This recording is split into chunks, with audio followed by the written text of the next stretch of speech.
Hey everyone, welcome back. In this episode, we're going to be jumping into a character design demonstration. Before we start, this demo includes material covered in all previous episodes.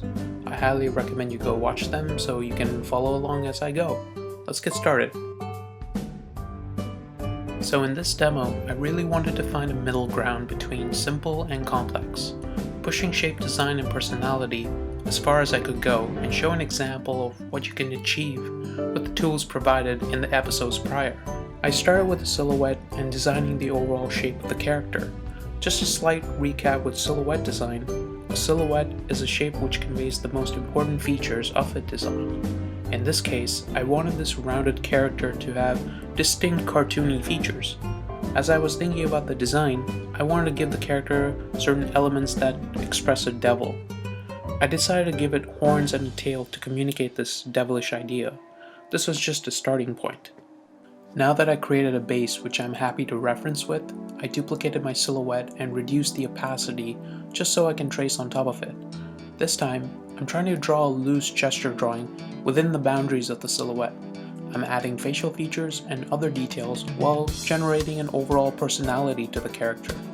I had a basic idea before jumping into this demo, but I just jumped straight into the drawing phase without any pre-planning.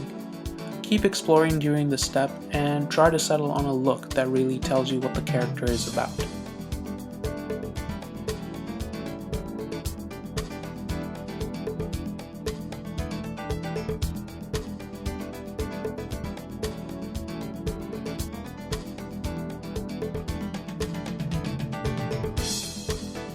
Now that I've settled on a final look for the character creature design, let's expand on this.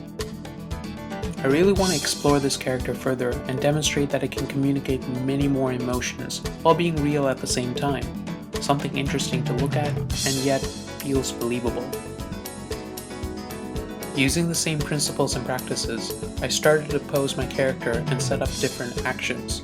Using shape design and having an understanding where all my detail features are located in the body, I played around with the shapes freely.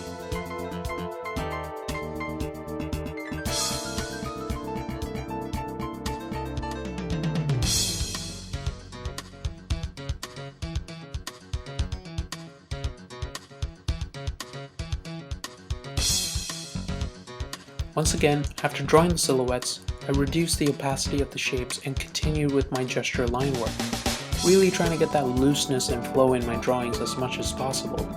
Sometimes I make too many lines in this stage, often making the drawing too messy to read. In that case, I lower the opacity of my line work and make another stage with cleaner lines.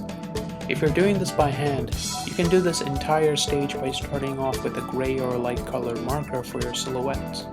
I recommend gray though, as it will make the later stages easier. For your gesture lines, go ahead and use an erasable pencil. See if you can find a 2H pencil. It means the pencil is softer but dark enough to show over the silhouette as you draw.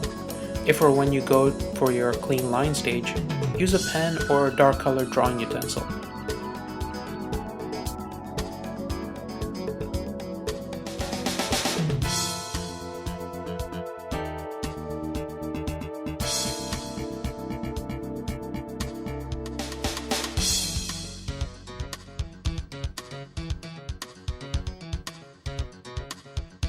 Most of all, don't take your drawings too seriously. Have fun with it, but try not to get too invested. Usually that's a great way to set yourself up for disappointment, especially when something does not turn out the way you were expecting it to. Keep exploring and try new things.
Before you get on doing this exercise, remember to start off with a simple character creation like the start of this video.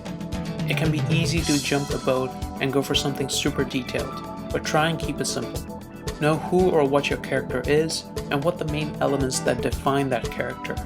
For my character, it was the body shape and the horns and perhaps even the tail. Ultimately, you decide on how simple or complicated the character will be. Hope to see you next week. Until then, bye bye.